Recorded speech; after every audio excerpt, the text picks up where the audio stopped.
सोचिए, एक रोजमर्रा की ट्रेन की सवारी कैसे वो अचानक से किसी का सबसे बुरा सपना बन सकती है। तो चलिए, आज एक हिंदी हॉरर कहानी की चीर-फाड़ करते हैं और समझते हैं कि डर असल में काम कैसे करता है।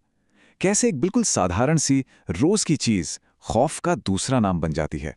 तो कहानी की शुरुआत होती है एक बहुत ही आम, बहुत ही जानी-पहचानी सिचुएशन से। मोनिका, एक यंग आईटी प्रोफेशनल जो देर रात अपनी शिफ्ट खत्म कर रही है। ये एक ऐसी रूटीन है जिससे हम में से बहुत से लोग रिलेट कर सकते हैं। थका देने वाला दिन, मामूली सा माहौल और बिल्कुल सेफ, या कम से कम उसे तो यही लग रहा था। और देखिए, यही बात इस कहानी को इतना पावरफुल बनाती है। एक ऐसा बेस सेट किया जा रहा है जिसे हम सब जानते हैं, काम से घर जाने का वो रोज का सफर। ये एक तरह से हमारा सेफ स्पेस होता है ना? और बस इसी सेफ स्पेस को कहानी कुछ ही पलों में तोड़ने वाली है। यहीं पर कहानी एक सीधा लेकिन दिल दहला देने वाला सवाल खड़ा करती है। एक ऐसा सवाल जो सब कुछ बदल देता है। और ये वो ख्याल है जो रोज के सफर को एक कभी न खत्म होने वाले बुरे ख्वाब में बदल सकता है। Section 1, a normal night's journey. तो ये डर आखिर शुरू कैसे होता है? देखिए, ये एकदम से नहीं आता। इसकी शुरुआत होती है बहुत छोटी छोटी अजीब सी बातों से।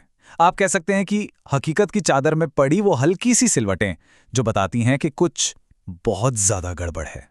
जैसे कि स्टेशन पर टिमटिमाती हुई एलईडी डिस्प्ले, कोई ट्रेन शेड्यूल नहीं दिख रहा, अचानक से लाइट का आना जाना और एक अजीब सी खाली ट्रेन। देखिए, ये सिर्फ कोई टेक्निकल ग्लिच नहीं है, ये इस बात के पहले सिग्नल हैं कि लॉजिक और ऑर्डर की दुनिया जिस पर मोनिका भरोसा करती है वो अब टूट रही है। और अब आता है section 2, the train lost in darkness. जैसे ही ट्रेन उस अंधेरे में आगे बढ़ती है, वो हल्की सी बेचैनी का एहसास अब एक जाल में बदल जाता है। अब कहानी सिर्फ हिंट नहीं दे रही, बल्कि वो पूरी तरह से सिस्टमैटिकली मोनिका के हाथ से कंट्रोल छीन रही है। पापा, पूरा कोच खाली पड़ा हुआ है, मैं अकेली हूं यहां। इस एक लाइन में, इस फोन कॉल में हम उसके बढ़ते हुए डर को महसूस कर सकते हैं। वो मदद मांग रही है, लेकिन बाहर की दुनिया वो सिर्फ उसके अकेलेपन को कंफर्म कर सकती है कि हां, वो सच में वहां अकेली है।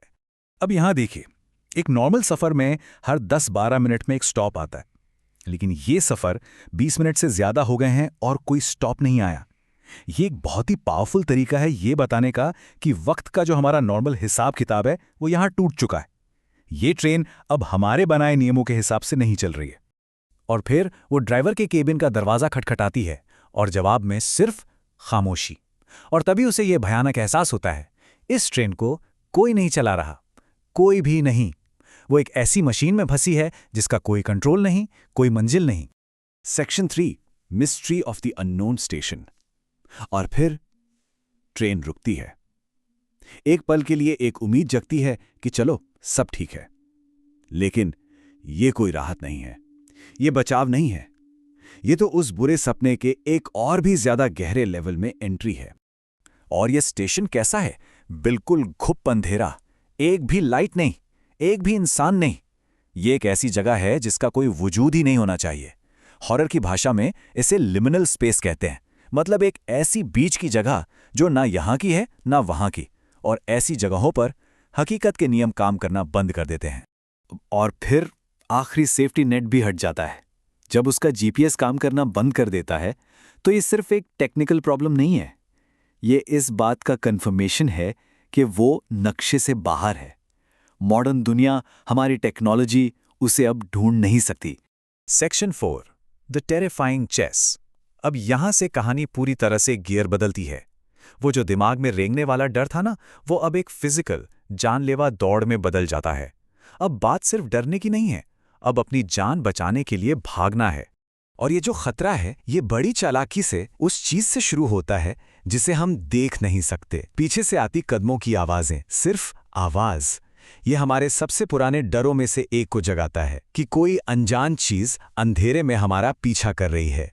कौन या क्या है उसके पीछे? और फिर आवाज के बाद कहानी सीधा हमारी आंखों पर हमला करती है। एक खंबे पर एक औरत उल्टी लटकी हुई। ये एक ऐसी इमेज है जो लॉजिक से बिल्कुल परे है, बहुत डिस्टर्बिंग है, और इसका मकसद सिर्फ शॉक देना है। कोई गुस्से में उसका नाम पुकार रहा है, सोचिए। और यहीं पर आकर खतरा एकदम पर्सनल हो जाता है। जब वो चीज़ उसका नाम पुकारती है तो वो अब कोई अनजान साया नहीं है, वो उसे जानती है, और ये एहसास ये सबसे ज़्यादा डरावना होता है। चलिए अब आते हैं आखिरी सेक्शन पर, section 5, the final unsolved twist. ठीक जब लगता है कि बस अब सब खत्म, कहानी एक उम्मीद की किरण दिखाती है, एक बचाव का मौका। लेकिन असल में ये एक बहुत ही क्रूर मजाक है, कहानी के सबसे बड़े ट्विस्ट की तैयारी। और ये धोखा कैसे दिया जाता है? देखिए, पहला स्टेप, एक अजनबी कार में मदद ऑफर करता है। चलो, एक उम्मीद तो जगी। दूसरा स्टेप, वो कार को वापस उसी भुताहा स्टेशन की तरफ मोड़ देता है और अब शक गहराने लगता है। और तीसरा स्टेप, जो सबसे भयानक है, उसका चेहरा बदलकर उसी का हो जाता है जो पीछा कर रहा था। बचाने वाला ही शिकारी है। और अब विडंबना देखें। बचने के लिए उसे वापस उसी चीज में छिपना पड़ता है जिसने उसे फंसाया था, वही भूतहा ट्रेन। उसे शैतान की मांद में ही पनाह लेनी पड़ती है, इस उम्मीद में कि वो उसे वहां नहीं ढूंढेगा। 3 घंटे, ये नंबर बहुत ज़रूरी है। ये सिर्फ वक्त नहीं है, ये वो 3 घंटे हैं जब वो दुनिया से पूरी तरह बिल्कुल अकेली कटी हुई थी। और यहीं पर कहानी का सबसे बड़ा, सबसे जोरदार झटका लगता है। मोनिका के हिसाब से उसने अपने पापा से करीब 10 बार बात की, लेकिन कॉल लॉग की हकीकत 0 कनेक्टेड कॉल्स। एक भी कॉल नहीं लगी थी। वो लाइफलाइन, वो हिम्मत, सब उसके दिमाग का एक वहम था। 3 घंटे का वो सफर उसने बिल्कुल अकेले काटा था। कहानी खत्म होती है जब उसके पापा उसे घर ले जा रहे हैं। सब कुछ नॉर्मल लग रहा है, वो सेफ है। लेकिन तभी रियर व्यू मिरर में एक झलक दिखती है। पीछा करने वाला अभी भी पीछे है। वो स्टेशन से तो निकल गई, लेकिन आतंक उसके साथ आ गया है। तो आखिर में सवाल ये उठता है कि क्या ये आतंक सच में खत्म हुआ? कहानी हमें इसी परेशान करने वाले ख्याल के साथ छोड़ देती है। क्या कोई बुरा सपना वाकई कभी खत्म होता है, या वो बस जागने के बाद भी हमारा पीछा करता रहता है? आतंक उस ट्रेन पर नहीं था, वो अब मोनिका के अंदर है, और शायद यही डर का असली मतलब है।